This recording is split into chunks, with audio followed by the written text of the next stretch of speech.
here. So, hintayin lang natin yung mga umiinom pa ng tubig. Good.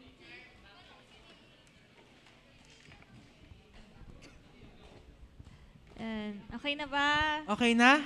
Okay na, pwede na Game. umupo. Yung mga umiinom ng Attentive, tubig. cooperative, teachable. I-apply natin ngayon. I-apply na natin ngayon kasi i-welcome ko na ang ating upuan. Mag-upo na po ang lahat. Maupo. Punas-punas muna ng pawis. Okay na ba? Okay na, okay na? Are you ready? Okay. Are you ready? Are Ay. you ready? Are you ready, guys? For the main event of the afternoon. Sige, pwede mo patayin mo na yung ilaw. Yes, magkukwento muna. Ladies and gentlemen, I introduce to you our guest speaker for the afternoon. From the land of the rising sun and the setting seas, the Philippines, I introduce to you the lady, the girl, the beautiful woman in black. Can you please introduce our guest speaker, Angela? Ayun, nakala niya siya na. No?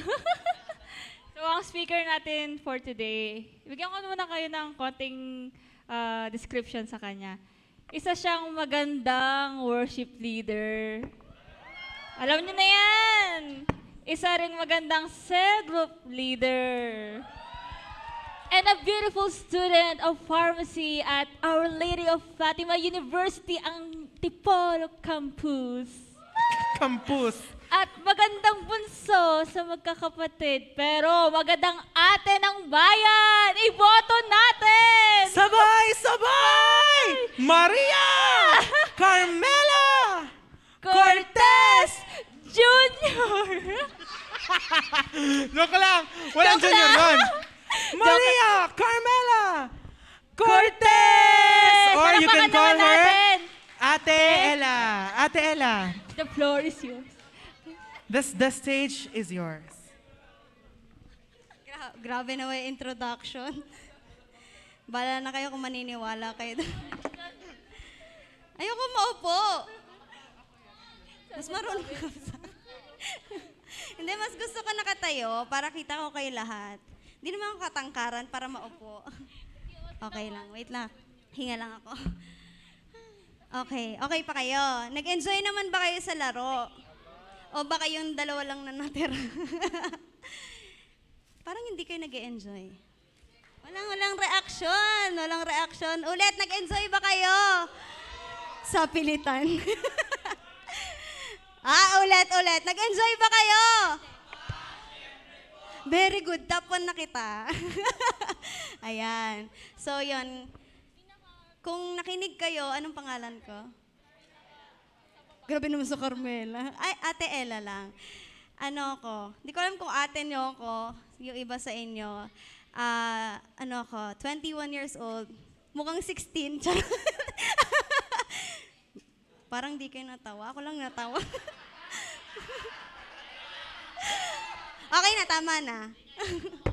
Hindi, wait lang. Di nga, 21 nga. Di halata, no? Okay na, thank you. Ayan. So, nung mga nakaraan, sino ang nakakaalala, sino yung nagsalita nung nakaraan? Si Kuya Mimoy. Yung unang-una, sino yung nagsalita? Si Kuya Fed. Naaalala niyo pa ba anong tinuro nila? Opo, anong about saan yung tinuro ni Kuya Fed? About sa family. Sino may family dito? Yung iba, wala kayong family? Ayan. Lahat naman tayo meron, di ba? Si Kuya Mimoy, ano yung tinuro niya sa atin? About sa kapatid. So, pwede namang wala tayong kapatid, di ba? Pero karamihan sa atin meron. So, meron ako isang tanong sa inyo. Sino dito ang nakakaalam ano yung purpose nila, bakit sila nabubuhay ngayon. Hindi nyo alam. Bakit kayo nabubuhay ngayon? Bakit kayo humihinga, alive and kicking? Alam nyo ba? Alam nyo? Napaisip ba kayo ni minsan na, ano bang ginagawa ko sa mundong to? Bakit pa ako buhay? Or hindi, not in a negative way ha. Minsan napapa-wonder kayo, bakit kaya nandito pa ako ngayon? Bukod sa mag-aral, kung nag-aaral man nag-aaral pa tayo, bukod sa mag-aral, makapagtapos ng pag-aaral, bukod sa magkaroon ng pamilya in the future, matagal pa yon. Bukod sa magkapamilya, ma-fulfill lahat ng pangarap natin, ano na kaya yung next? O ano pang sense ng pamumuhay natin sa mundo? After ng lahat ng mga matupad yung mga pangarap natin. Naiisip nyo ba minsan yon? Hindi. O sige, ako lang. Ako lang nakakaisip. Naiisip nyo ba yon? Opo. Ano bang meaning ng purpose? Sino dito nakakaalam yung meaning? Meaning lang ha, hindi yung mismong purpose nila. Ano bang yung salitang purpose? Sino yung makakapagsabi? Isang tao lang. Sino makakapagsabi sa akin kung ano yung purpose para sa kanila? Purpose or goal? Ano para sa inyo yung ganun? Wala ba akong kausap? Ayan, nagtuturuan na sila. Tatawagin ko na ba? Hindi, kahit one word lang. Ano yung naiisip nyo pag narinig nyo yung word na purpose? Meron? Ano? Ay, di alam. Sorry naman. Nagtuturuan kayo. Sino makakapagsabi? One word lang. Ano yung naiisip nyo pag narinig nyo yung word na purpose or goal? Hirap. Sige, ano ba meaning ng purpose? Naiiyak na ako. Sige, sino? Si Dave parang ano sa tingin mo yung purpose? Value pa. Value. Iba pa. Sino pa makakapagsabi ng purpose? Tama yun, value. Yung halaga ng isang bagay, di ba? Yung mga bagay may purpose yun. Para saan ba siya? Tayo din, meron tayong purpose, tama? Naniniwala ba kayo na may purpose kayo? Bakit kayo buhay ngayon? Opo? Gusto ko yung aba, syempre po. Ulit, naniniwala ba kayo na meron tayong lahat purpose? Very good. Top 1. Okay. So, meron akong sunod na tanong. Kung masasagot natin, ano ba yung purpose natin? Bago tayo mapunta dun sa purpose natin, sino ba sa atin or sa inyo yung nakaranas na ng broken relationship or failed relationship? Kahit sa family, sa friends, or kahit anong klaseng relationship. Kahit taas nyo lang yung kamay nyo. Sino dito nasaktan na? Nasaktan na dahil sa relationship. Hindi sa boyfriend-girlfriend na. Sa family, sa friends. Sino sa inyo? Hindi pa kayo. Swerte nyo naman. Hindi pa? Ayan. Very good. Salamat sa mga nagtaas ng kamay. Kasi sa relationship, no? Okay. Sa relationship, meron tayong mga pinagdadaanan, tama? Kahit sa kaibigan, di ba? May mga pinagdadaanan tayo, minsan nag-aaway, di ba? Yung minsan nga, madalas pa yon. Di ba? Nagkakainisan, may galit, may mga siraan, or kung anumang mga issue nyo. Meron din tayong mga unforgiveness. May mga tao tayo na hindi natin mapatawad hindi ko alam kung anong reason, pero ganun din ako. Siyempre, hindi naman tayo perfect. Nagdaan din, kahit na tumatayo kami dito sa harapan, or kahit na yung mga sinabi nila, cell group leader, worship leader, or kung ano man, lahat tayo nagdaan sa ganun, tama? Tama. Lahat tayo, meron tayong mga issues sa sarili natin, or kahit sa ibang tao. May mga tao tayo na unting kibot, naiinis ka, tama? O kahit nga nakikita mo pa lang siya, buwisit na buwisit ka na di ba? May ganon. Okay. Kasi yung mga tao na yon, ano bang purpose? Bakit na ang dami natin? 'Di ba? Napapaisip ba kayo, ba't ang dami overpopulated pa nga tayo eh? 'Di ba? Ano bang purpose? Bakit merong Axel? Ano bang purpose? Bakit may Aris? Sorry, nakalimutan ko yung pangalan. Ano bang purpose natin sa mundo? Sabi kasi ni Lord, gusto niya magkaroon tayo ng relationship sa ibang tao. Bakit ba tayo nagkaroon ng pamilya kung wala tayong relationship sa kanila? Tama? 'Di ba? Sa isang pamilya, maraming miyembro. Tama? May nanay, may tatay, yung iba may ate, yung iba may kuya, or yung iba nag-iisa lang silang anak. Tama? So ano bang purpose ng pagkakaroon ng relationship? Ang purpose ba nun para meron ka lang kaaway or meron ka lang na kasamang makipagtalo sa isang bagay, di ba? Lagi kayo nagtatalo.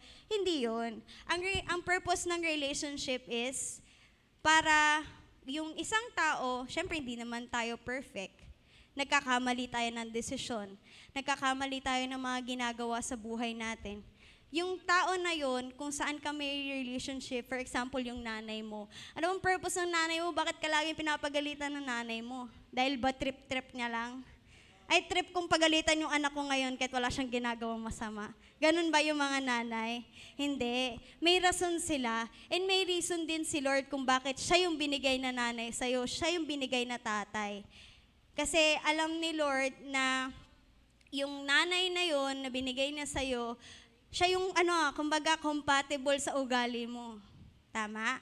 Siya yung makakapagsabi sa'yo kahit minsan, ano ba yan si mama? Araw-araw na lang nagbubunganga. Tama? Aminin. O, di ba? Yung mga yon, ayaw ni Lord na yung reason yung relationship natin magstay as ganun lang. Siyempre, tumatanda tayo, nagmamature tayo. Marami sa atin dito, mga 13 years old, may 12, di ba? And up. Siguro, kami na yung mga pinakamatatanda, mga 20. Ganyan. Hindi na malata.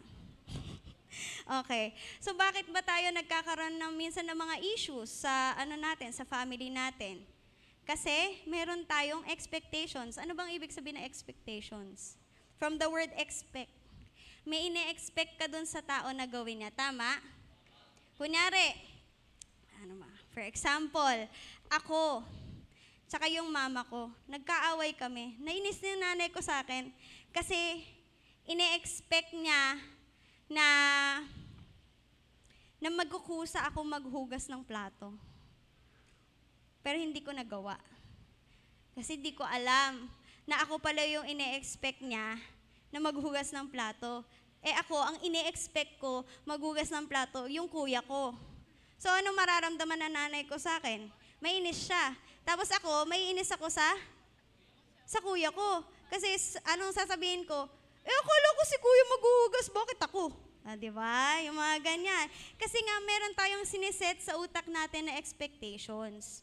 Kunyari, ine-expect mo yung isa na maging malumanay siyang kausap ka palagi. Sanay siya sa environment niya na, yung mga ganun siya magsalita, di ba? Yung parang laging taga-kabilang bundok yung kausap. Pero ikaw, sanay ka na, pwede mag-usap tayo, ganito lang, malumanay lang. Ikaw, maiirita ka sa kanya, tama? Yung expectations, marami siyang nadadala sa atin na mga issues. Kasi, yun nga pag nag-e-expect ka sa isang tao tapos hindi mo kino-communicate dun sa tao na yon, yung expectations mo, ang ending, di-disappoint tayo. Kasi hindi na naman alam. Hindi naman ako manghuhula. Di ba? Lagi na sinasabi yan, hindi naman ako manghuhula. Paano ko malalaman na gusto mo palang mangyari yon? Kaya tayo nagkakaroon ng mga issues or sama ng loob, nagkakaroon tayo ng mga inis, galit, na kahit minsan wala sa lugar, madalas tayo, di ba ganon, aminin. Bigla-bigla ka naiinis, wala namang ginagawa sa yung tao. Naiirita ka lang sa pananamit niya, sa pagsasalita niya. Yun yung mga nagre-result or mga umpisa ng mga failed relationship or broken relationship. Pero sino ba yung isang tao or sino ba yung pinakang dapat meron tayong relationship? Si Very good! Palakpakan na sarili. Ayan. Si God. Kasi si God, sino ba si God? Si Lord. Si God, siya yung gumawa sa atin, tama? Ang galing. Very good. May top 2 tsaka top 3 na ako. Okay. So si God, kilala niya tayo. So kilala ba natin si God? Sa isang relationship, kung hindi mo kilala, kunyari, kilala ko lang si Ari sa pangalan niya, masasabi ba nating may relationship kami? Wala, di ba? So, kung wala kang alam doon sa isang tao or sa isang, tao, sa isang tao na kahit ano about sa kanya, maliban sa pangalan niya, hindi natin makonsider na relationship yon. Kasi wala kang alam eh. So, paano mo masasabing close mo yan? Pag tinanong ka sa nakatira, ilang taon, di mo masagot. So, ganun din kay God. Kung hindi natin alam kung ano yung mga gusto ni God na mangyari sa buhay natin, parang wala din tayong relationship sa Kanya. Pero siya may relationship sa atin. So, paano magiging two-way yun? Kasi ang relationship is, ano yung tawag doon? Two-way. Di ba? Give and take. So, kailangan, si God, kilala niya na tayo kasi siya yung gumawa sa atin eh.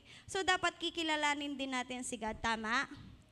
And bukod doon, ang gusto ni God, bukod sa relationship na meron tayo sa Kanya, magkaroon din tayo ng relationship sa ibang tao. Kasi kaya nga tayo pinarami ni God eh. Kaya nga tayo dinala dito. Di ba? Ginagawa natin yung cell group.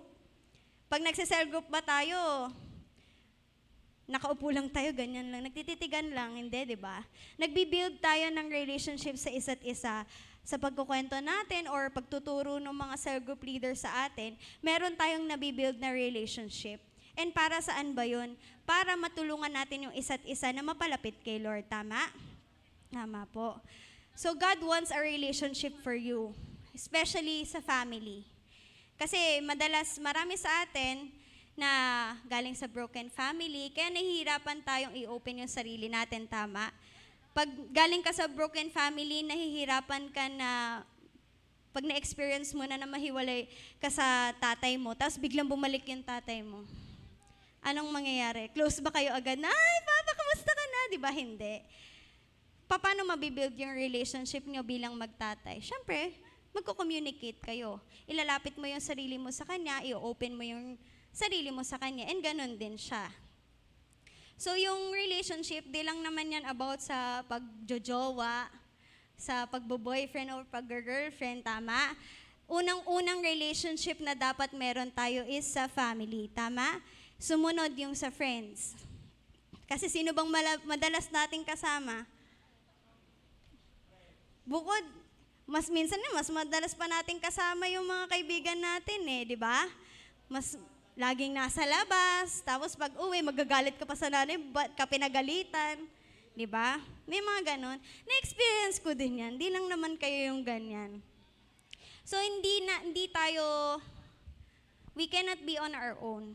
Sino dito nakakaalam nung kasabihan na no man is an island?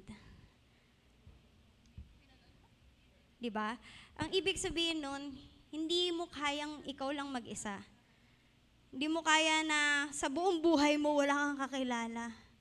Paano ka magkakaroon ng trabaho? Paano ka makakapasok ng school kung wala kang kikilalanin? Diba? May tumatagal ba sa buong buhay nila ng pagsuschool na wala silang kakilala kahit sino? Parang wala naman, di ba? So yun, gusto ni Lord na magkaroon tayo ng relationship lalo na sa family natin. Kasi yung family natin, di ba, yun yung sinasabi nila, yung pamilya mo, yung mga tao na hindi ka iiwan. Iwanan ka man ng lahat, yung pamilya mo laging nandyan. Tama? Kasi sila kadugo mo eh. Takwil ka man ng kung sino-sino man, syempre tatanggapin ka ng magulang mo. Sa kanila ka nang galing eh. Tama? So, yung mga failed relationship natin na yon, sa tingin ba natin, kaya ba natin yung lutasin ng sarili lang natin? Yung mga issues natin sa family natin, mga issues natin sa mga kaibigan natin, mare-resolve ba natin? Kaya ba nating i-resolve yun in 1 minute? In 5 minutes? In 1 week? Di ba hindi? Hindi natin kaya. Kasi, hindi natin talaga, sa totoo lang, hindi natin alam paano magmahal. Alam mo ba, pag tinanong kita, alam mo ba kung paano magmahal? Masasagot mo ba yan ng, ganito lang kasi yun. Step 1, step 2, step 3. Hindi naman, di ba? Kasi hindi talaga, wala tayo, mula pagkapanganak sa atin, wala tayong idea kung paano ba magmahal. Kasi wala nga tayong kamuwang-muwang nung pagkapanganak sa atin. So lahat ng alam natin nung pagkapanganak natin, natutunan lang din natin, tama? So ganun din yung gusto ni Lord sa atin. Kasi si Lord lang yung nakakaalam paano ba yung pagmamahal na kailangan mong ibigay sa ibang tao. Paano ba yung pagmamahal na ibibigay mo sa nanay mo? Paano ba yung pagmamahal na ibibigay mo sa mga kaibigan mo? Kasi si God, di ba sinasabi nga nila, God is love. Kasi kung hindi love si God, hindi sana nag-away-away na tayo. Walang word na love. Kasi wala din tayo dito kung wala si God. Tama? So si God lang yung makakaturo sa atin paano mahalin yung mga taong hindi ka mahal-mahal. Madali bang magmahal ng taong hindi ka mahal-mahal? 'Di ba? Kaya nga hindi ka mahal-mahal eh. Parang lahat na ng ayaw mo na sa kanya. Lahat na ng mga bagay na ayaw mo ginawa niya sa'yo. 'Di ba? Ang hirap nun, sobrang hirap nun. To the point na naaapektuhan lahat ng yung kilos mo, yung salita mo, pag nakikita mo yung taong hindi ka mahal-mahal, tama. Pero sino bang tuturo sa atin na magmahal? Si God lang. Kasi siya yung unang nagmahal sa atin. Tama. Si God yung unang nagmahal sa atin. Kasi kung hindi niya tayo mahal, ano na mangyayari sa atin? Di ba? Kung hindi tayo kilala ni Lord, wala tayo dito. So meron akong babasahing verse sa inyo. Yung Ecclesiastes, nababasa niyo ba? Yon, Ecclesiastes 4 verses 9 to 12. So basahin natin. Kayang basahin? Di malabo. Okay, 1, 2, 3, go!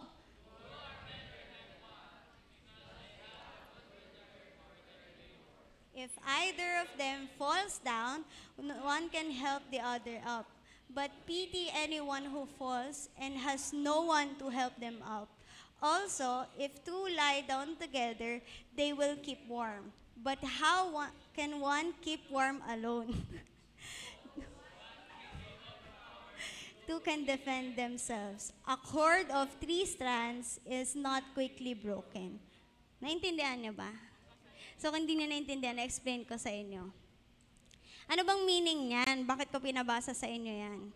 Di ba sinabi, 2 are better than 1. Sino nga agree doon?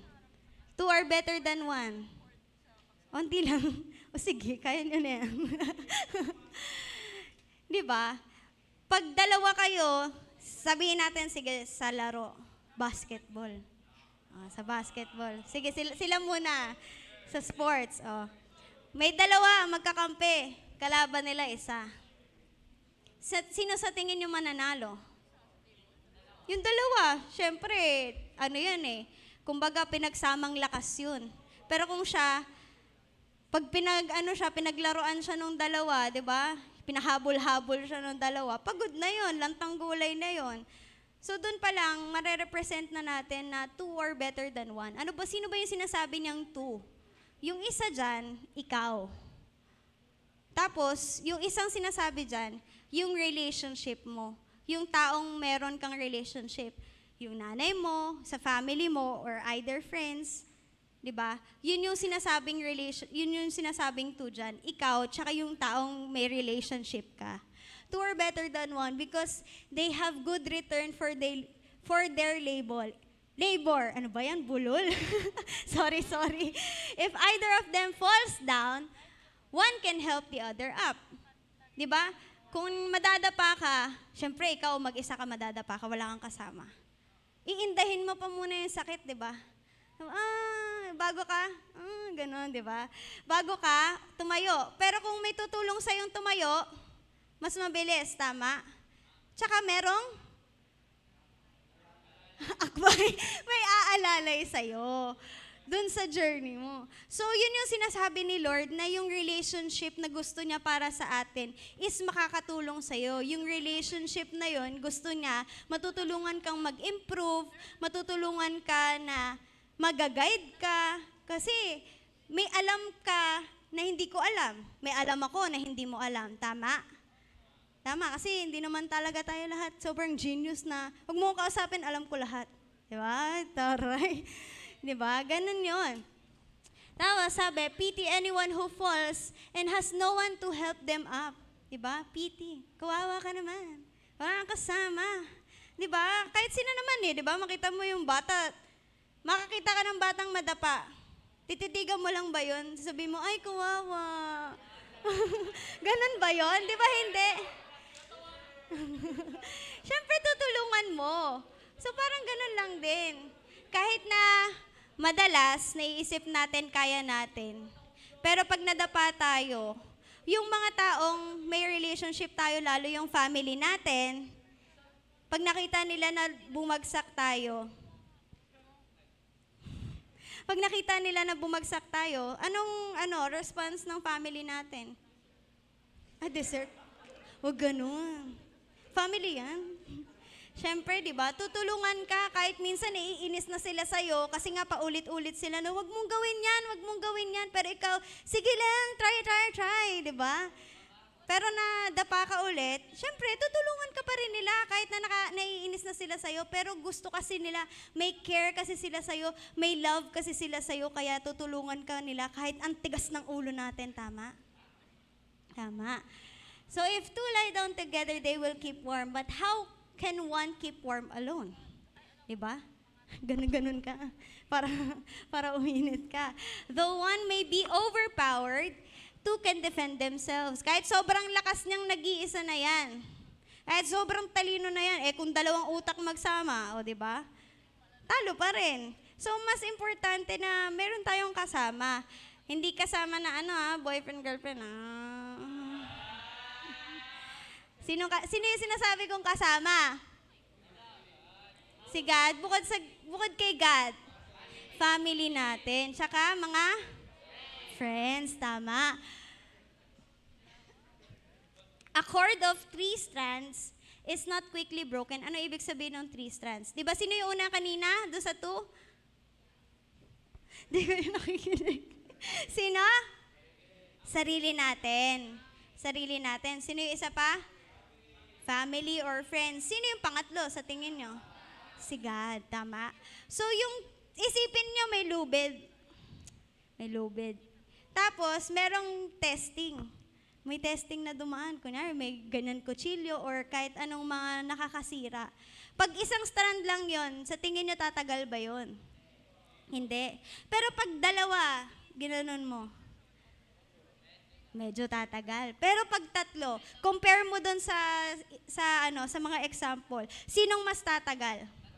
Yung 3, syempre. Kasi it's either yung isa yung tatamaan, or yung kabila naman, or yung isa naman. Kasi ganun, we share yung problems na meron yung isa. Para, dahil ba gusto ko lang na, masumama din yung loob mo, kaya ako i-share sa'yo. Hindi ganun. Kaya gusto ni Lord, di ba? Uulitin ko, ang gusto ni Lord yung relationship na matutulungan ka. Yung relationship na makaka-improve sa atin. So, kunyari, kukwento ko sa'yo yung problema ko. Tapos nakaganyan ka lang na habang nagkukwento ka. Anong mafe-feel mo? Di ba parang wala kang concern sa akin kasi nakaganyan, parang gumagano lang yung kwento sa'yo. Pero kung 3 kayo ni Lord, yung relationship mo na yun, kasama mo yung family mo, dun sa problema mo na yun, di ba, mas nakakagaan ng loob. Though minsan hindi natin ma-resolve ng tayo lang. Hindi talaga. Hindi din natin ma-resolve kasama yung family natin. Pero sino pa ba yung isa? Si God, di ba? So kung wala na talaga tayong options, sino lalapitan natin? Si God. Pero hindi dapat siya yung last resort natin. Dapat siya yung unang-una. Kasi gusto pa padagalin yung process ng problema mo? Di ba hindi?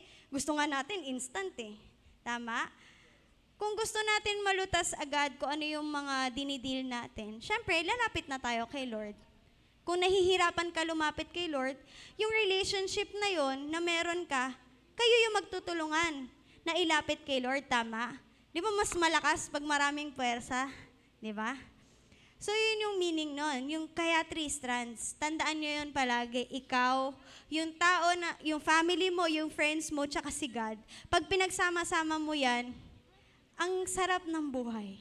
Sa totoo lang. Kasi, meron kang kasama, i-share yung, sorry puro ako problema. Kasi, yun naman talaga, di ba? Problema naman talaga yung iniisip natin. Tama? Sino ba dito yung pag may problema lang na, wala lang yan. Parang pitik lang yan. Pero never mo na siya maiisip. Yung problem, pag existing yan, parang ipamumukha niya talaga sa'yo na eto ko, nandito ko, papansin niya mga problema na epal yan di ba? Parang kahit anong gawin mo, maiisip mo, kahit nag-aaral ka, naiisip mo yung problema. Kasi nga, nandun yung nature ng tao na gusto mo malutas yun. Pero hindi natin alam kung paano. Sino lang nakakaalam kung paano? Siyempre si Lord lang. Si Lord lang nakakaalam kung paano ma-resolve lahat yon. Even yung mga unforgiveness sa buhay natin. Kasi ako, hirap ako magpatawad.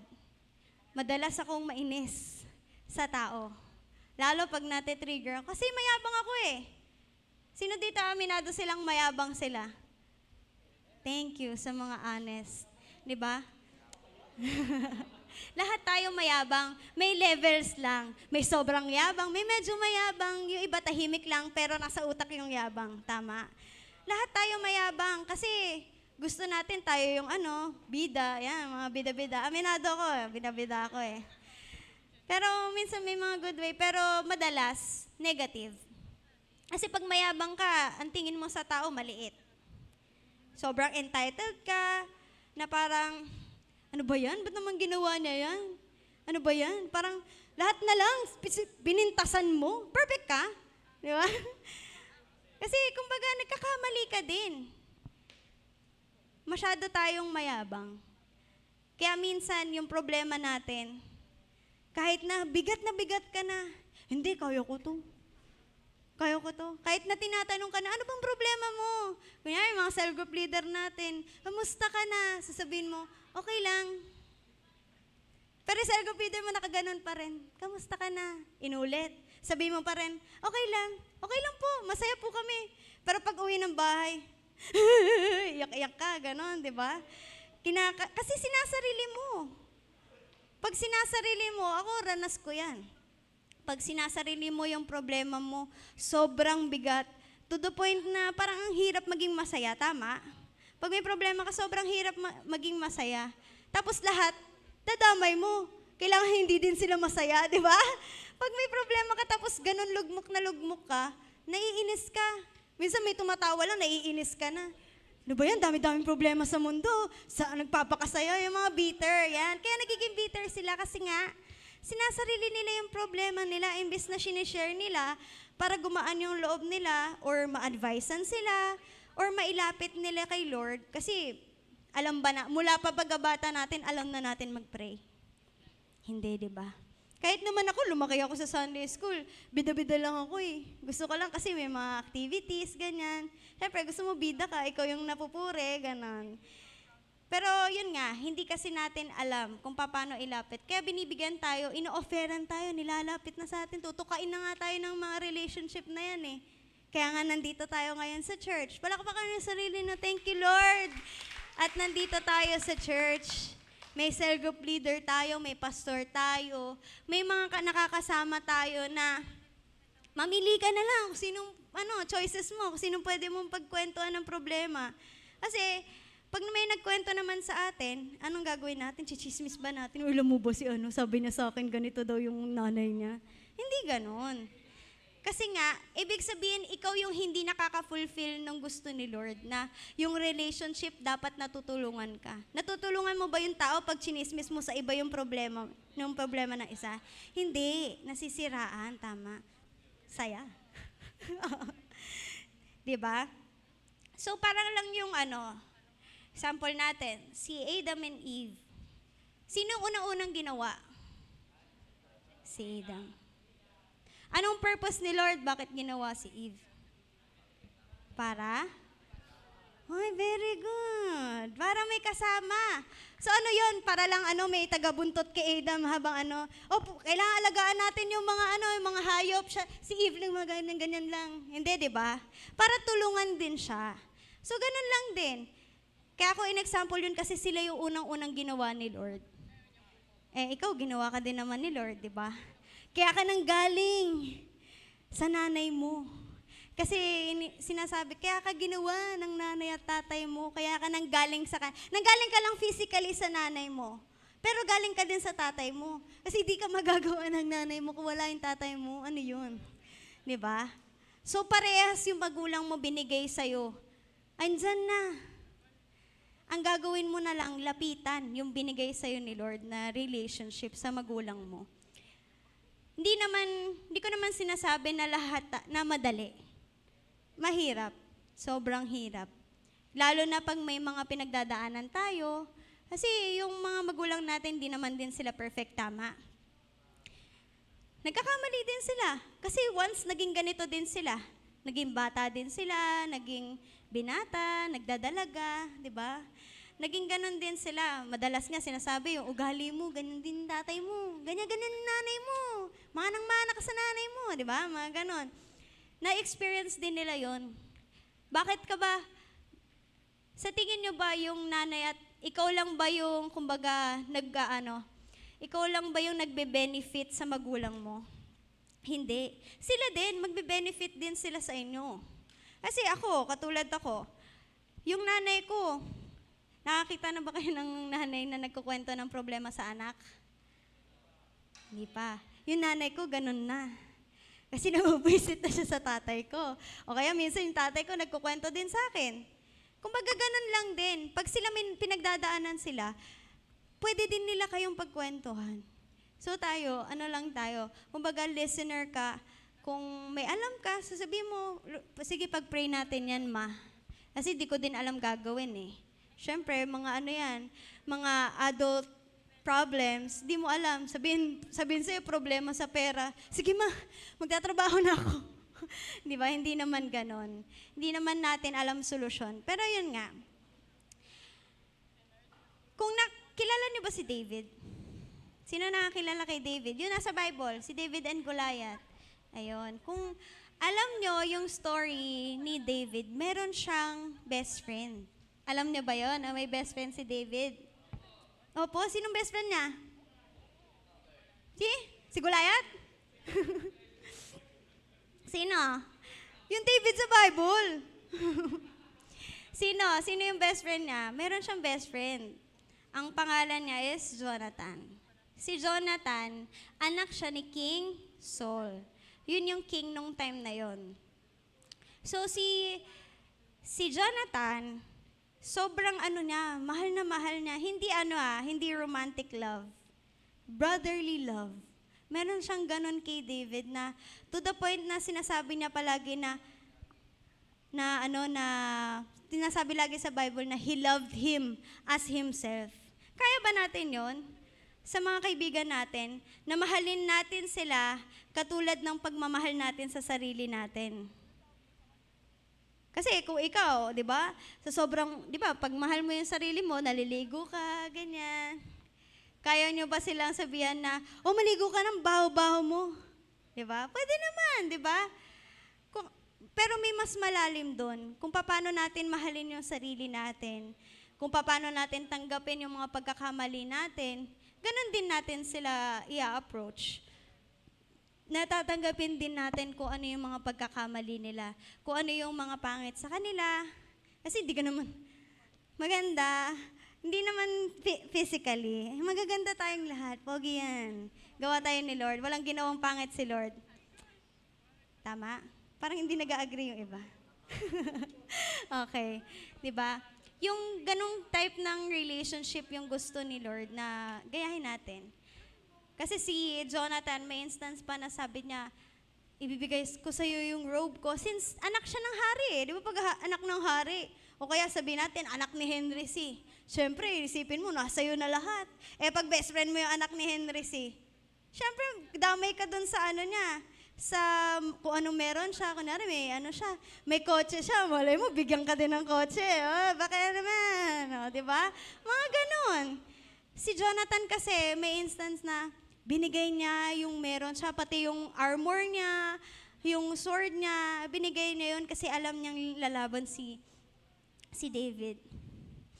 Binigay niya yun kasi sabi niya, I love you as myself. Mahal niya si David, katulad ng pagmamahal niya sa sarili niya. Ganon din yung gusto ni Lord na maging type ng love natin.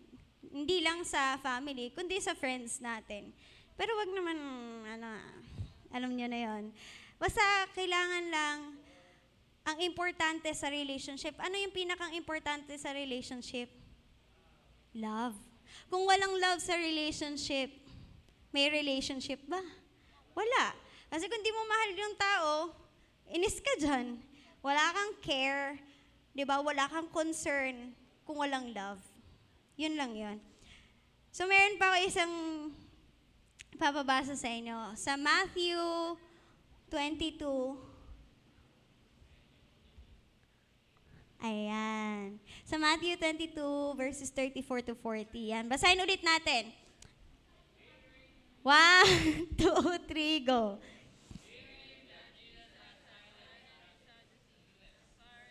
The Pharisees got together. One of them, an expert in the law, tested him with this question. Teacher, which is the greatest commandment in the law? Jesus replied, love the Lord your God with all your heart and with all your soul and with all your mind. This is the first and greatest commandment. And the second is like it. Love your neighbor as yourself. All the law and the prophets hang on these two commandments. Wow. Naintindihan niyo? Aba, syempre po. Okay, di ba? Ano yung first and greatest commandment? Love the Lord your God with all your heart, with all your soul, and with all your mind.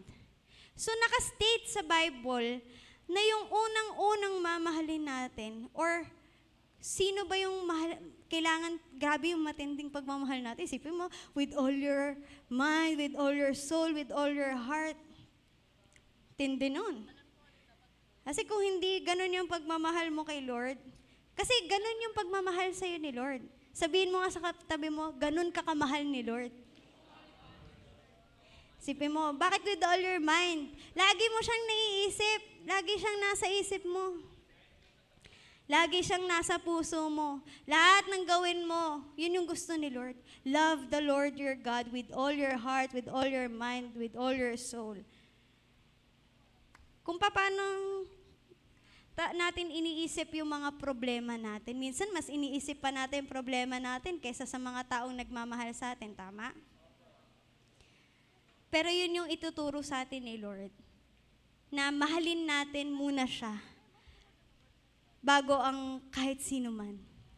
Kasi siya yung creator natin eh. Tsaka siya din yung nagligtas sa atin, tama?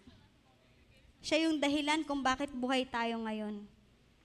Tapos, sabi doon, and the second is like it. Ibig sabihin, sabi niya, parang ganito rin. Ganon din, katulad ng pagmamahal natin kay Lord, kailangan mahalin din natin ang neighbor. Sino ba yung neighbor? Yung talagang kapitbahay mo lang? Hindi. Yung neighbor na yon, yung mga kaibigan mo, yung mga taong nasa paligid mo, yung kapwa-tao mo. Yun yung sinasabi ni Lord, na kung paano mo ako mahalin, anak, ganun mo din sila mahalin. No, kung ikaw nga kung tayo nga ako na, example ko na yung sarili ko. Kung ako nga ilang beses akong nagkamali, ilang beses akong nadapa, ilang beses kung na-disappoint si Lord, pero ginagamit niya pa rin ako. Nandito ako ngayon sa harapan niyo, di ba? Pero kung siguro sinukuan ako ni Lord, siguro wala ako dito sa harapan ninyo. Hindi siguro, wala talaga ako dito sa harapan ninyo kung sinukuan tayong lahat ni Lord. Kasi lahat tayo, na-disappoint na natin si Lord eh.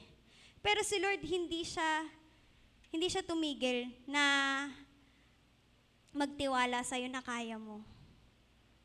Pero kasi, kung si Lord lang yung nagtitiwala sa'yo at ikaw wala kang tiwala sa Kanya, patuloy lang natin siyang madidisappoint. Tama?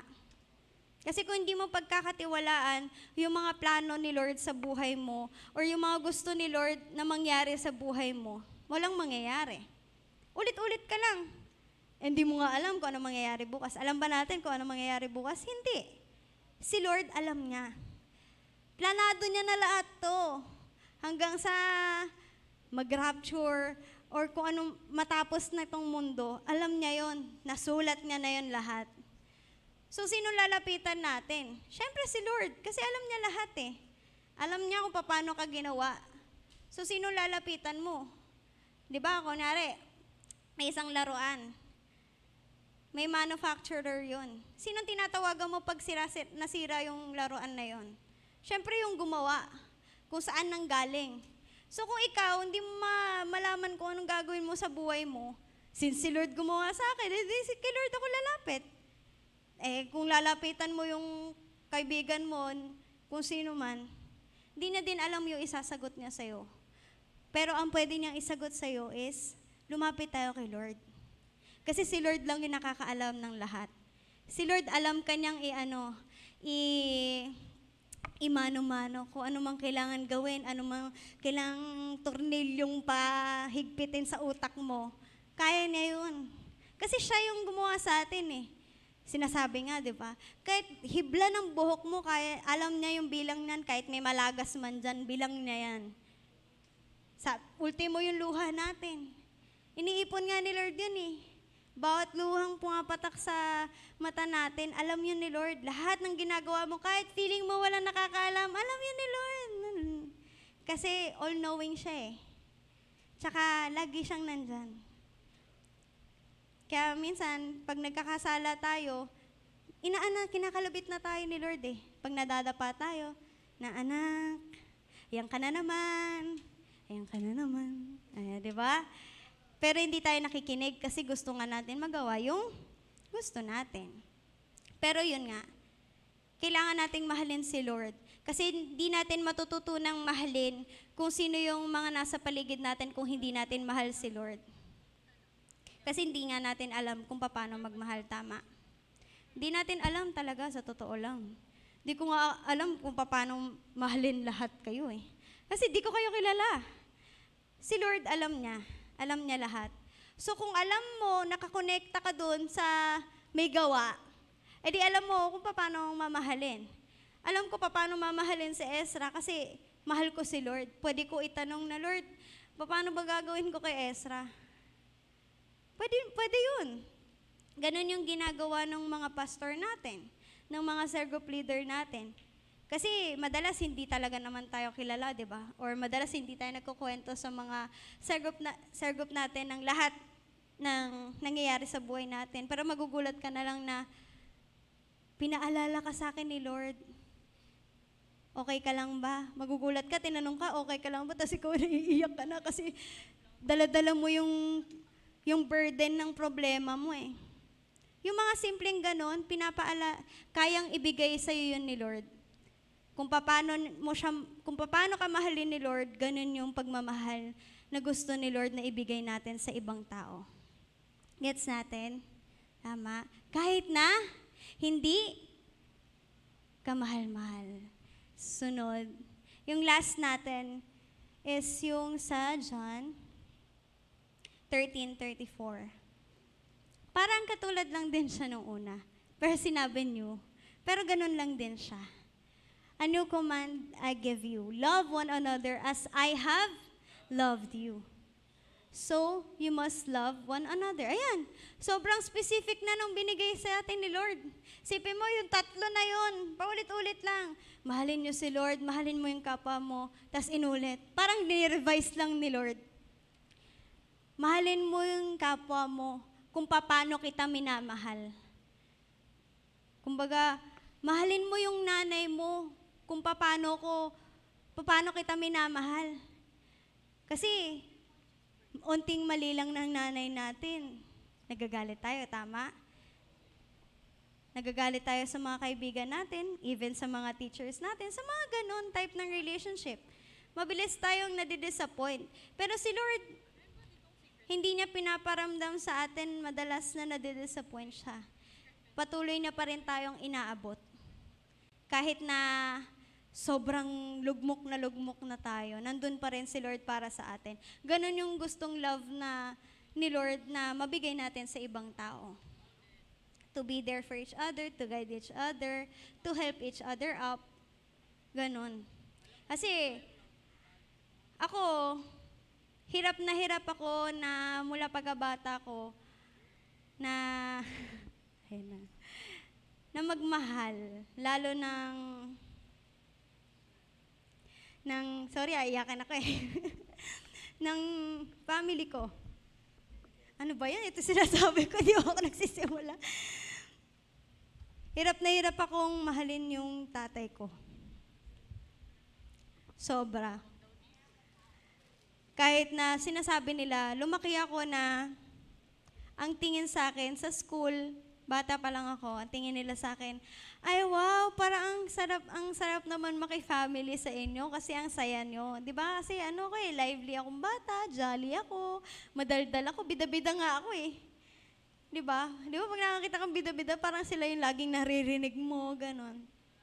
Eh pag pumupunta sa school yung papa ko, yung mga kuya ko, sinasabi nila, ay wow, ang close nyo naman. Sana ganyan din kami. Pero sa loob-loob ko, parang di naman. Parang hindi kami yung nakikita, hindi talaga kami yung nakikita yung kami. Kahit sa church, sinasabi nila na, ay, ang close nyo naman ng papa mo, or ang close nyo naman ng kuya mo, ng ate mo, ng mama mo. Pero ako, sasabihin ko na, opo. Kasi, ayaw mo naman maging pangit yung tingin sa inyo. Or, syempre bata ka eh. Gusto mo magaganda yung napapansin sa'yo, kaya tatanggapin mo. Ganun ako nung bata ko. Pero, ayun, kahit na lumaki ako sa church, ang dami ko rin pinagdaanan. Katulad nyo, na may pinagdadaanan ngayon. Siyempre, di naman tayo perfect. Kasi, nanginginig ako. Ayan nga. Hindi maayos yung relationship namin ng papa ko.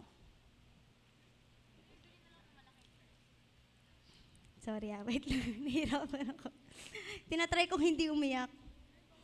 Ayan. Bakit kaya hindi maayos yung relationship namin? Kasi mula pagkabata ko hanggang sa nag-high school ako, bakit nawawala kayo? Hindi, okay lang, go lang. Mula pagkabata ko, bakit ka tumutugtog? Mula pagkabata ko, hanggang, as in batang-bata, mula pagkabata ko hanggang sa nag-high school ako, senior high school ako, I was sexually abused by my father. Sabi ko, di ako iiyak.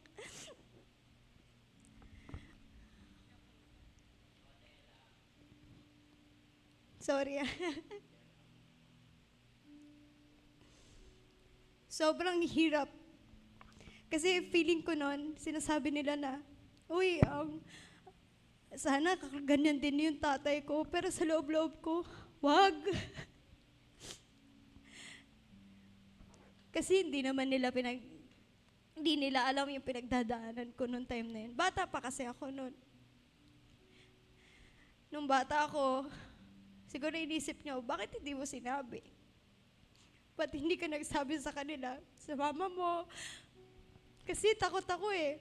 Sino bang may gusto na masira yung family nila? Di ba? Wala naman.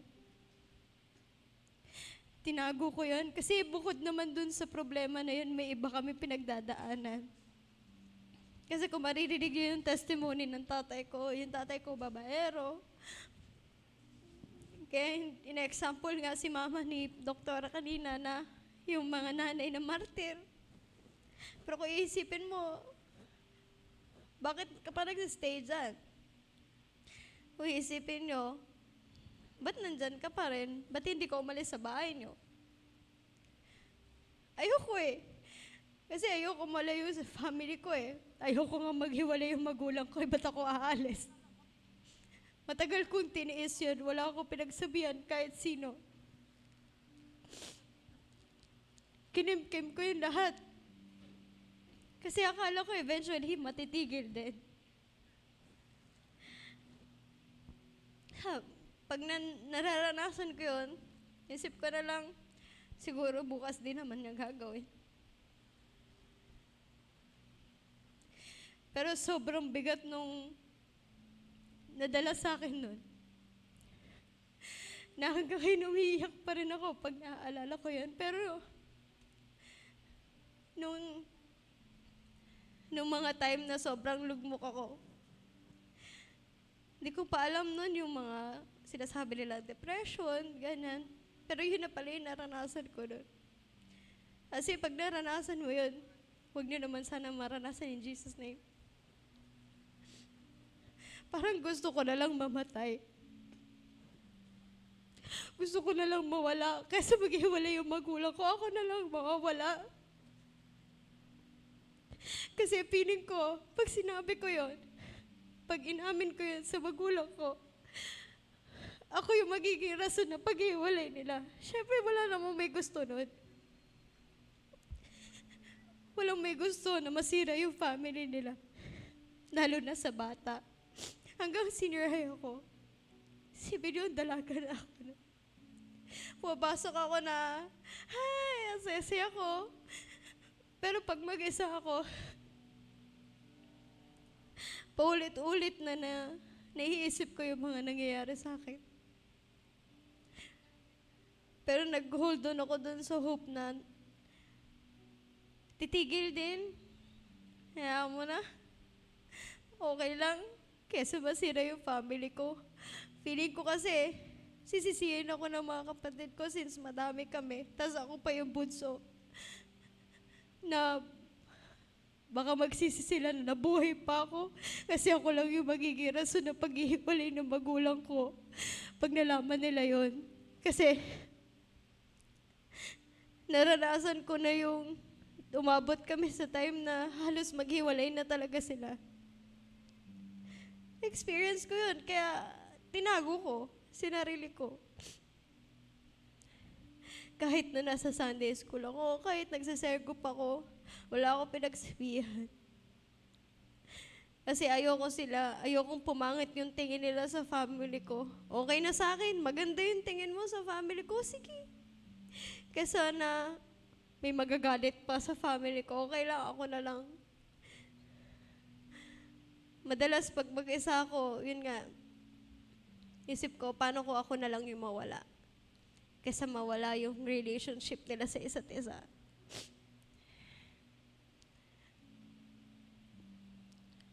Di nila alam yun kasi masayahin nga akong bata. Siguro yun yung naging maskara ko. Para hindi nila mahalata na may pinagdadaanan ako. Para hindi nila mahalata na ganun yung nangyayari sa akin. Di ko masabi ngayon na I'm fully okay. Kasi umiyak nga ako eh. Pero tinuturuan ako ni Lord. Kaya niya ako ginagamit ngayon. Tinuturuan niya ako paano sila mahalin. Kahit na sobrang hirap. Naisipin mo, araw-araw mo silang kasama. Araw-araw mo siya makasama. Araw-araw mo siya nakikita.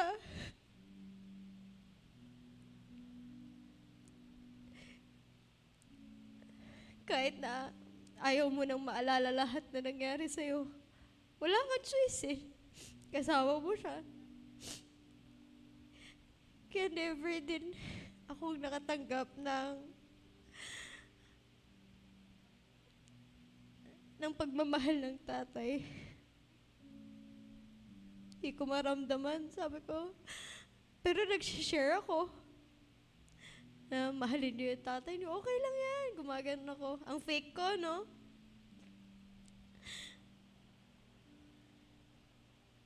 Kasi ayoko naman mandamay. Tsaka hindi ko pa naiintindihan nun yung sinasabi ni Lord na lumapit ka sa akin. Kaya lugmok na lugmok ako noon. Kasi kahit kay Lord, hindi ko mailapit. To the point na tinatanong ko pa si Lord na bakit sa akin pa nangyari yun? Bakit kailangan ko maranasan yun? Bakit ako pa? Ano bang ginawa ko para sa akin pa mangyari yun? Pero yun pala yung purpose kung bakit ako nasa church. Kasi gumawa si Lord ng paraan para masabi ko sa nanay ko. Gumawa si Lord ng paraan na malaman nila na hindi sila naghihiwalay. Kasi kung makikita mo, buo pa rin yung family ko ngayon. Nasa process ako ngayon ng healing. Kasi di ko pa masabi na I'm fully healed. Pero, binabago ni Lord yung puso ko. Kasi kung makikita niyo ko dati, ayaw ko lapitan yung tatay ko. Nagtataka sila, bakit ba ayaw mo lapitan? Ba't malagi ang sungit mo? Sabi ko lang, wala ako sa mood. Ayaw ko siya lapitan eh. Kahit na yayakapin niya ako, di ba yung iba, gusto sila niyayakap sila ng tatay nila. Ako, ayoko. Lagi akong galit na galit. Galit na galit talaga ako sa tatay ko noon. Na makita ko pa lang siya sa umaga, di ko na alam kung paano siya i-approach. Kasi marami ding nakasakit sa akin. Isip ko, prone ba ako sa ganito? Bakit ako? Ano ba ginawa ko? Bakit ako yung nakakaranas ng ganito?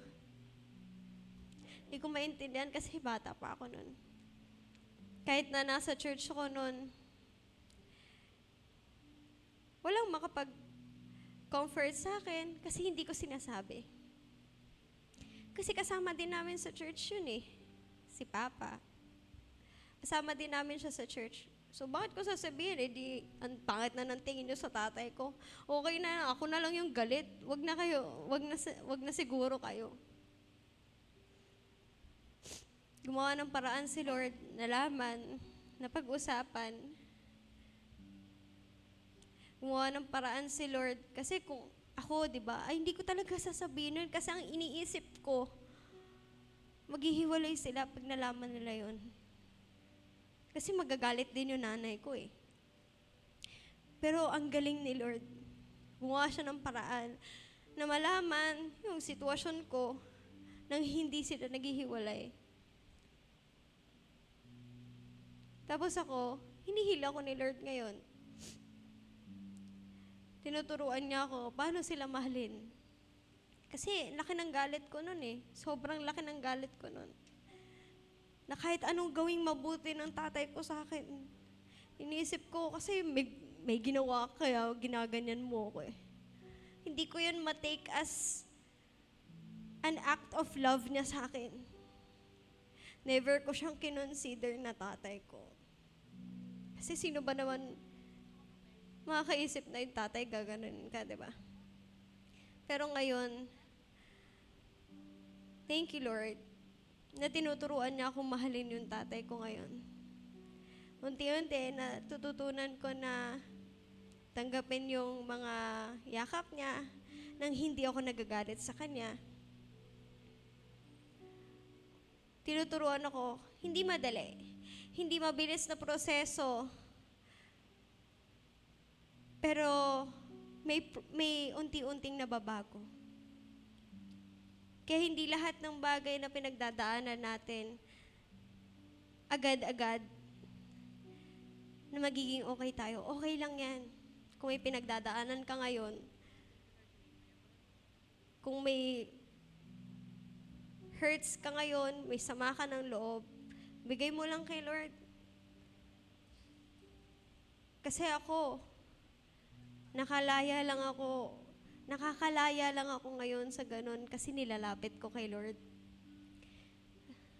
Kasi kahit anong sabihin na nasa paligid ko na, okay lang yan. okay? Baka ganunin ko pa sila. Okay? Paano naging okay? Di ba? Pero pag si Lord kasi yung humipo sa'yo, may ginagawa siya eh. May pagbabago sa puso na binibigay sa'yo.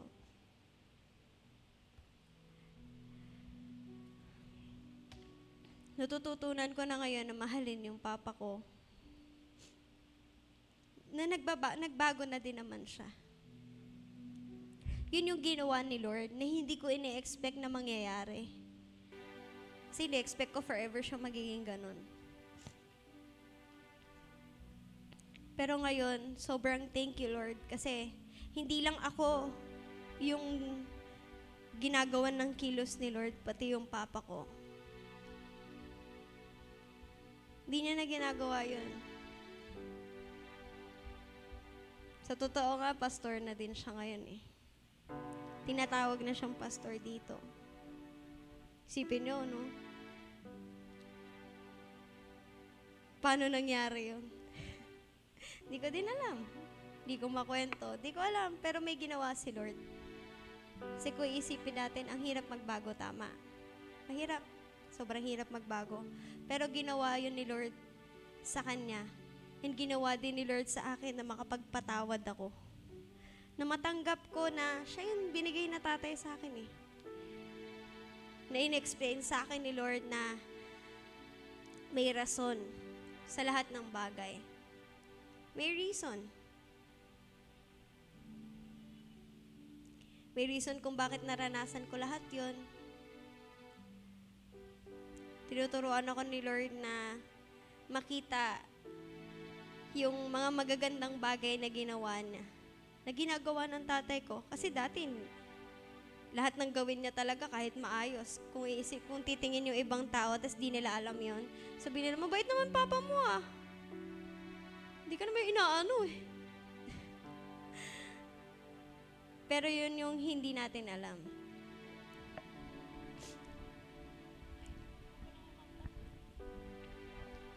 Yung mga bagay na yan, kahit anong bigat, di ko masabi na mas mahirap yung pinagdaanan ko sa pinagdadaanan nyo ngayon. Pero kung ano man yung pinagdadaanan nyo ngayon, bigay nyo lang kay Lord. Kasi walang kahit sino man sa mundo ang makakatulong sa'yo na maalis yung problema mo or yung burden mo ngayon.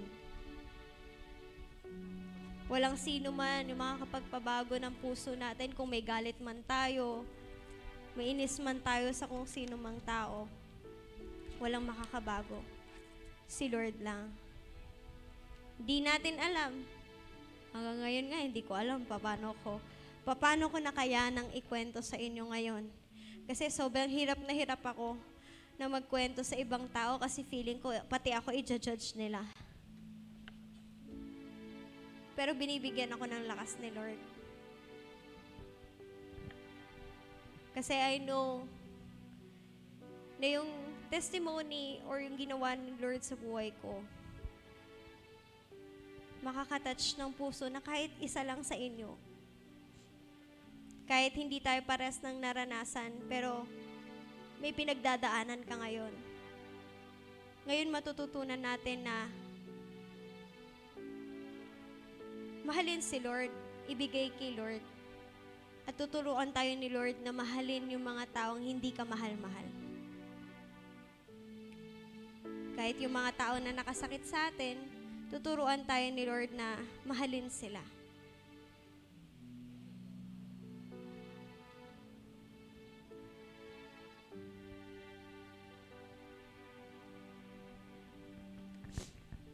Sige, kung pwede mo bang ipikit ngayon yung mata mo? Sige, pikit ka lang.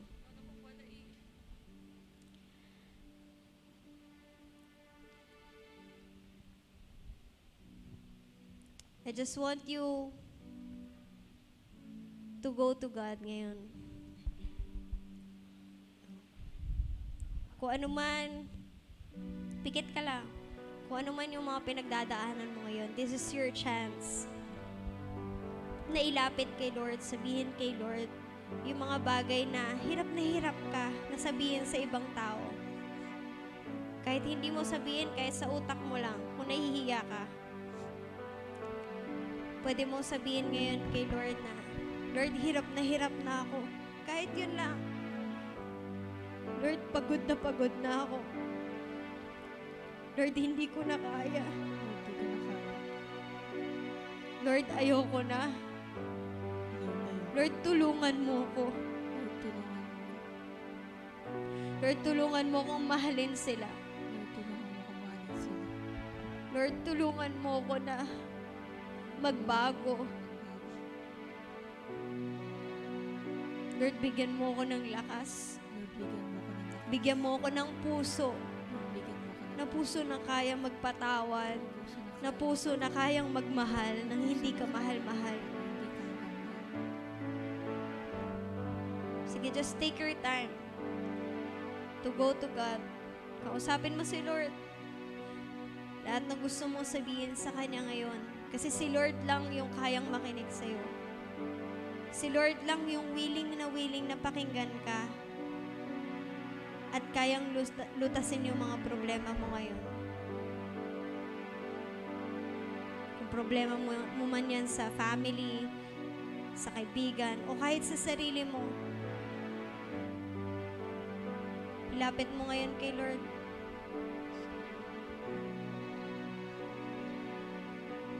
Hallelujah, Lord. Just go to God.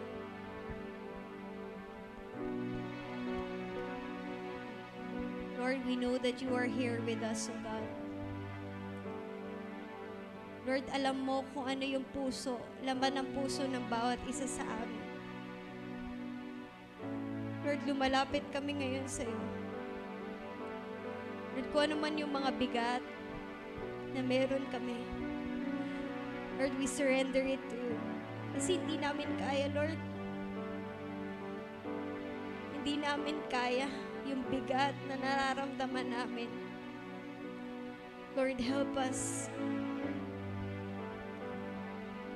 Lord, turuan mo kaming magmahal. Kasi hindi namin alam kung paano magmahal.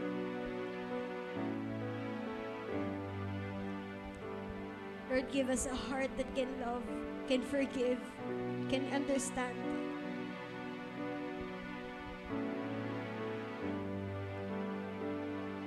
Kung ano man po, Lord, yung mga gumugulo sa isipan namin ngayon, kung ano man yung mga problema namin ngayon, na hindi namin malutas-lutas, Lord, ikaw na yung sumagot. Ikaw na, Lord, yung lumutas nun kasi hindi namin alam. Lord, we know na alam mo lahat. Kahit hindi man namin masabi ngayon, hindi namin vocally masabi. Pero alam mo yung nasa puso ng bawat isa, Lord God. Touch every heart, Lord God, na naririto ngayon. Lord, let them feel your love. Lord, paranas mo sa amin yung pagmamahal mo. Na ngayon pa lang, Lord, maranasan na namin kung gaano mo kami kamahal para matutunan din namin mahalin yung mga taong nasa paligid namin kung paano mo kami minamahal.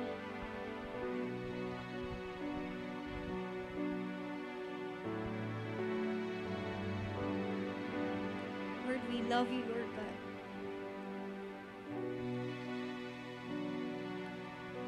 We love you, God. Just say it to God, we love you, Lord.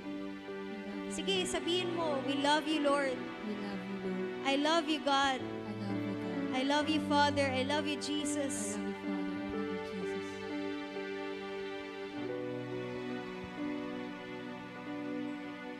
Lord, we love you. And we know, Lord God, na kaya mo rin kami turuan na magmahal ng ibang tao kung paano mo kami minamahal. We thank you for your love. Sige, let's be sensitive in the Spirit. Let's continue to pray. Ngayon, nandito tayo as we sing this song. Tayo lahat ngayon dito sa inupuan natin. Let's sing the first verse. Walang hihigit sa iyong pag-ibig. Yes, Lord. Di mangiiwan. Hindi mangiiwan kailanman.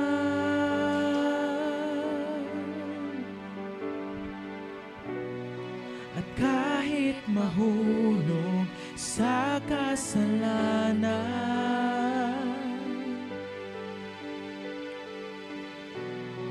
Yes, hindi Lord. ako Hindi nyo kami iiwan, Lord. bibitawan. Let's sing the chorus.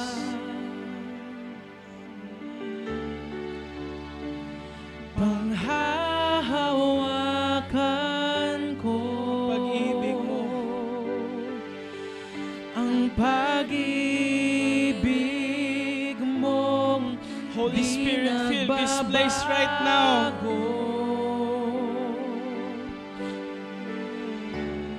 Yakapin mo kami, Lord. Yakapin nyo ang bawat isa na nandito ngayon. Lahat kaming sugatan. At sa Lahat kami na naghahanap sa mundo na to. Na feeling namin ito yung magpupuno sa amin pero hindi. Punuin nyo kami, Lord. Yakapin nyo kami. Sa pagod, sa sakit na nararanasan namin araw-araw, Lord. ang pag-ibig Yes, Lord. Fill this place with your love, Holy Spirit. Hallelujah. Yakapin mo ako. Sige, make this your prayer. Gawin mo tong panalangin mo. At sa piling mo'y di lalayo. Walang hihigit. Walang hihigit sa iyong pag-ibig. Yes, Lord. Hindi Hindi mo kami iiwan, Lord, kahit kailan. kailanman. Kahit nagkukulang, kahit puro kasalanan tayo. Kahit mahulog sa kasalanan, Hindi niya tayo iiwan. Yes, Lord. Hindi ako bibitawan. Kahit kailan. Come on, sing it from your heart. Kahit kailan.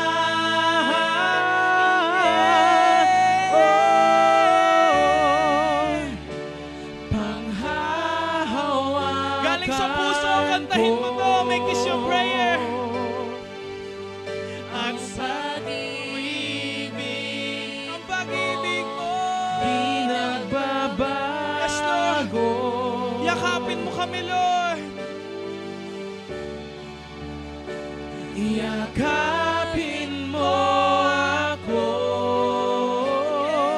At sa piling mo, at sa piling mo'y di lalayo. Panghahawakan ko.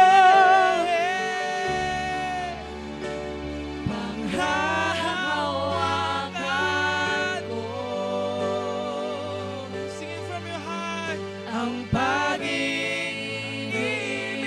mong di nagbabago. Yakapin mo ako. Yakapin mo ako. At sa piling mo'y di lalayo. Yes, Lord. Mundo may mawala, hindi mangangamba. Ako'y yakap na.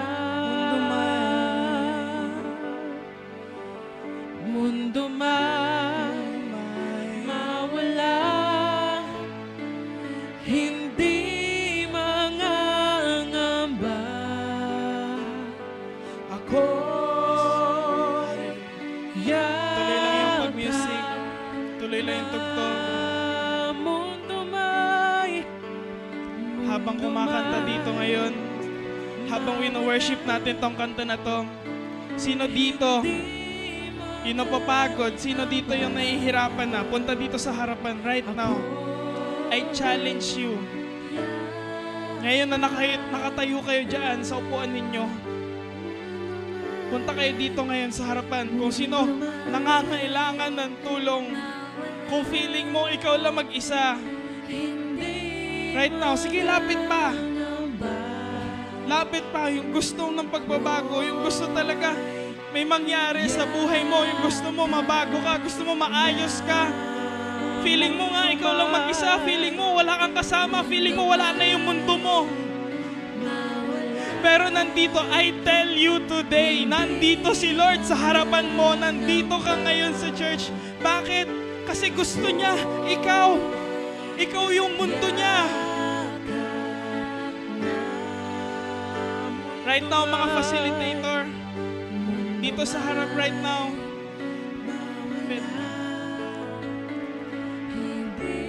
Sige, lahat right now, dito kayo.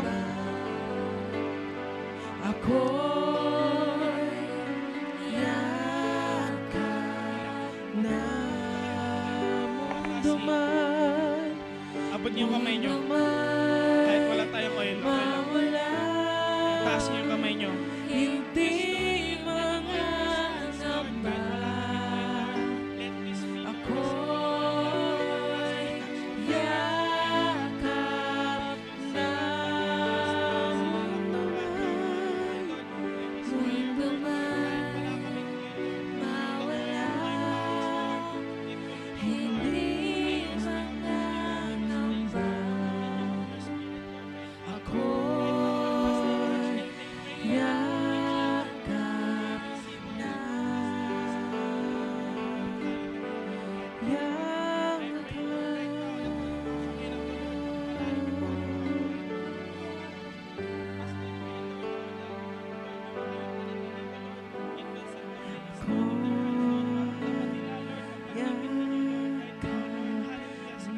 Pag-pray nyo na right now yung mga nandito, yung mga lalaki sa lalaki, babae sa babae. Release blessing right now, yung mga nahihirapan, yung mga ginugulo ng kaaway right now. Hallelujah. Shakarabarabahante. Lord, right now, Lord, I pray.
Sabay-sabay nating awitin, panghahawakan ko.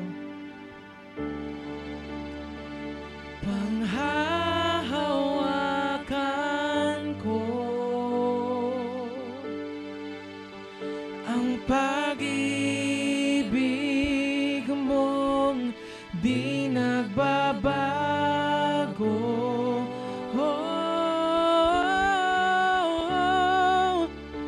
Iyakapin mo ako at sa piling mo'y di lalayo. Sige, come on, let us worship the Lord. Oh, panghahawakan ko ang pag-ibig mo di nagbabago. Yakapin mo ako, iyakapin mo ako at sa piling mo'y di lalayo. Mundo may mawala, hindi mangangamba. Ako'y yakap na. Mundo may mawala, hindi mangangamba. Ako'y yakap na. Mundo may mawala, hindi mangangamba. Ako'y yakap na. Mundo may mawala, hindi mangangamba. Ako'y yakap na.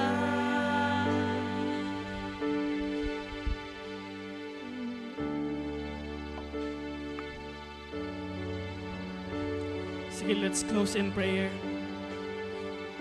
Sino dito naranasan yung yakap ni Lord? Kahit kami yung yumakap, alam ko in the Spirit, si Lord ginamit lang kami. Lahat tayo dito, meron tayong damage, meron tayong nararanasan na sakit. Pero, nandito tayo ngayon. Sabi mo sa katabi mo, nandito ka ngayon. Nandito ka na. Pwede kung saan tayo mapunta. Pero tignan nyo, itong moment na to, itong oras na to, itong araw na to, hinanda to para sa'yo. Kaya kung gusto nyo talaga ng pagbabago, hindi lang yan isang upuan. We will fight the good fight. Mapagod ka man sa mundo na to, mapagod ka araw-araw sa mga nangyayari sa'yo, pero pag lumapit ka kay Lord, lagi mong mararanasan to. Kaya I release the seeds of blessing, the seeds of your love, Lord, Father God, sa kanila. Na tuwing hahanapin nila kayo, Lord, nadidiligan itong seed na to. Na tuwing hahanapin nila ang presensya mo, mararanasan at mararanasan at mararanasan nila ang pag-ibig mo. Na kahit nga mawala ang mundo namin, kahit nga gulo-gulo yung araw-araw namin, hindi kami mawawala. Kahit anong gusto gawin ng kaaway, the enemy wants to steal, kill, destroy. But Jesus has come to give you life and to live it abundantly. Kami na nandito sa wave sa church. Ginagamit lang kami. Instrumento lang kami. And I hope ngayon naranasan niyo yung pag-ibig ni Lord tulad ng nararanasan namin lagi. And mapasa niyo to sa iba.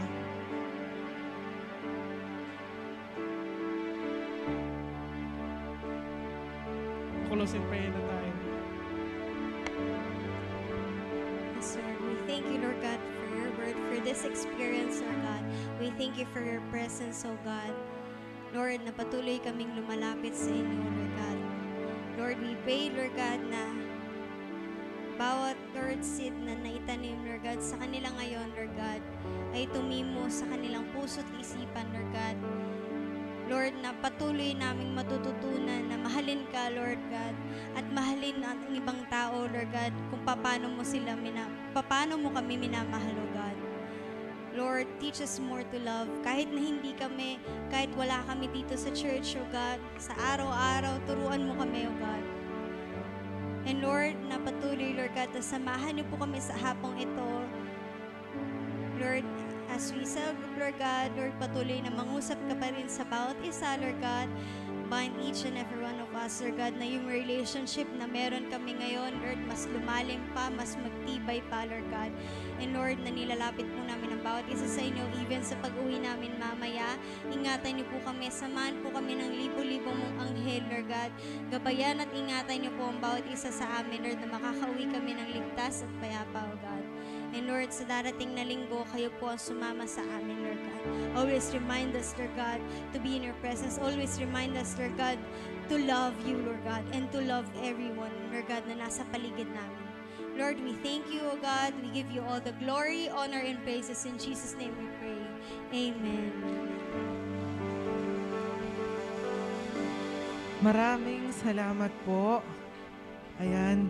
Bago tayo mag-cell group, palakpakan naman natin si Ate Ella sa kanyang testimony. At Si Lord at si Lord sa buhay ni Ate Ella. Amen. And maraming salamat din sa bawat isa para magbigay ng oras ng makinig, maging bukas ang puso at isip sa narinig ninyong ngayong hapon na to.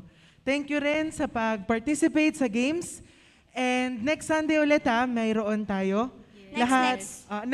Every next wala na. Apo. Ayun, lahat ng biruan kanina, lahat na nangyari, all for fun and entertainment purposes lang. Yes. And questions? May questions na ipa-flash. Ito yung... May pag-uusapan tayo sa cell ayun yung group. pag-uusapan sa... Cell group. Cell Wait lang group. po. Go lang. So katulad din ng mga nakaraang Ayan. mga activities natin, may question tayo. Ano yung unang group question discussion. natin? Si Una? Ano ang tunay na pagmamahal para sa'yo? Yan. Pag-uusapan natin yan sa cell group. Pangalawa, Ano yung sitwasyon na pinaka nahirapan, na test ka, kung paano mo mamahalin ang isang tao? gets? Yan. So, isip-isipin So, yung sa natin. second question, ako nasagot ko na yon kanina. So, kayo nang bahala mamaya mag-share ng sarili nyo. This is your chance na makapag-open up sa mga or kung gusto nyo, one-on-one, pwede nyo sabihan yung sa group leader nyo na kung pwede, kayong dalawa lang na mag-usap. Kung hindi kayo comfortable na maraming nakakarinig, okay lang yun. Pwede nyo sabihan or tapikin yung sa group leader nyo. Okay, gets po? Gets? Okay. Basta, this is a safe space. Yes. Lahat ng No mapag-uusapan judgment. natin ay for the purpose of healing. Amen. And Para mailapit natin kay mailapit Lord. natin kay Lord. Okay. Okay. Thank you. Pwede na mag-group. Yung Pwede na tayo kaninang mag-cell group. group. Okay. Ngiti-ngiti naman siya. Mga namamagay mga mata. Sir group na, sir group. Salamat.